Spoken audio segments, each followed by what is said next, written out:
Bushcraft. For some, it's survival, preparing for the worst, and keeping yourself alive. For others, it's the simple joy of being in nature, learning new skills, and staying connected to the land. Whatever your reasons for watching this video, here are 5 useful tips that will help you if you find yourself in the woods. In a survival situation, most people believe that as long as they've got a lighter, that they'll be able to start a fire. But in reality, this is not true. Unless you know exactly what you're doing, starting a fire with a lighter has its own challenges.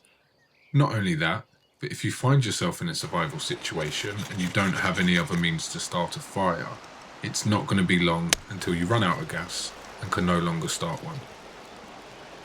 Thankfully, nature has a lot to offer, providing we know what to look for. When wounded, conifer trees will secrete a sap and a resin that is highly flammable, even when wet. Simply use a stick, scrape some material off, and you have yourself an instant fire lighter. And as you can see, just this small amount of resin not only ignited instantly, but actually burnt for almost 2 minutes, which is more than enough time to start a fire, especially in wet conditions. However, you won't always have conifer trees available, and even if you do, there's no guarantee of finding resin. Knowing how to find and process dry firewood is an essential skill that every wild camper and bushcrafter should know. In the next clip, I'm going to show you a technique that almost guarantees your chances of starting a fire, especially in wet conditions when the twigs and kindling around you is saturated and wet. Ensuring that the tree is dead and off the ground, cut a small log no longer than your forearm. This will expose the inner core of the tree, which is often dry. Using your knife, batten the wood down until you have smaller pieces that make the next step a lot easier. Starting on the raised edge of the stick, shave thin curls until you are left with a bunch at the bottom of the stick. The key to making good feather sticks is control and making sure that your knife is sharp.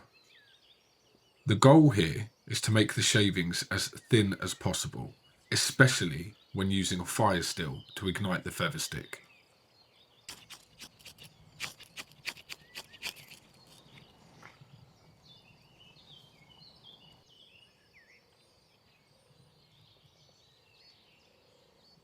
Earlier in this video, I showed you that wounded conifer trees often secrete a resin that is flammable. But another way to access this resin is to pay attention to fir trees. If you look on the outer bark, you will notice blister-like bubbles that are filled with resin.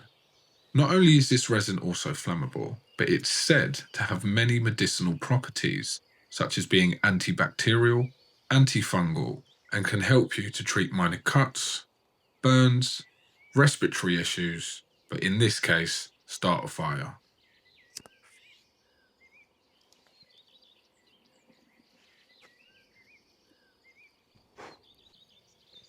The bushcraft knife.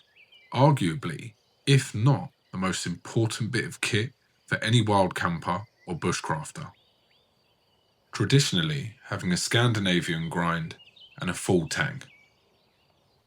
Some bushcraft knives, although very few, will come with a sharpener in the sheath, so you can easily maintain your knife when you're out in the field. But what do you do if you don't have a sharpener with you, but you need to use your knife frequently? You may notice that all bushcraft knives will come with a belt loop. The reason I mention this is simple. One way you can maintain your knife is by ensuring you always wear a leather belt. The reason for this is although a leather belt won't sharpen your knife, if your knife is already sharp, simply using it to strop your knife will maintain the edge, keeping your knife sharp until you're able to get home and sharpen it properly. Here in England, one thing that keeps us alive is the ability to drink unlimited tea. And because of that, we need to be able to boil water quickly and efficiently. So what do you do when you're in the forest, you want tea, or you simply need to boil water to make it drinkable. Using the process I showed you earlier, simply split a log into 4 pieces, sharpening each end. Using your boot or a stick, create a small clearing, removing the top layer of earth. And although there are many ways to do this, most involve having rocks or fireproof cordage. An easy way to get around this is to simply hammer the stakes into the ground, making sure that they are close enough to fit your cup or your pot, but not too close where you restrict the ability to feed the fire and restrict airflow. To ignite this fire, I'll be using some pine resin and some dead bracken to act as a flash tinder and help get the fire started.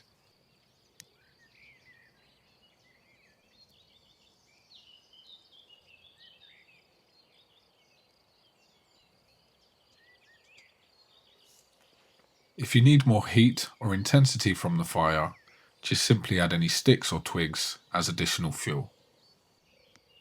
Using this technique is not only efficient, but it also allows you to sidestep the need for a large campfire and is easy to leave no trace, especially if you need to leave in a hurry.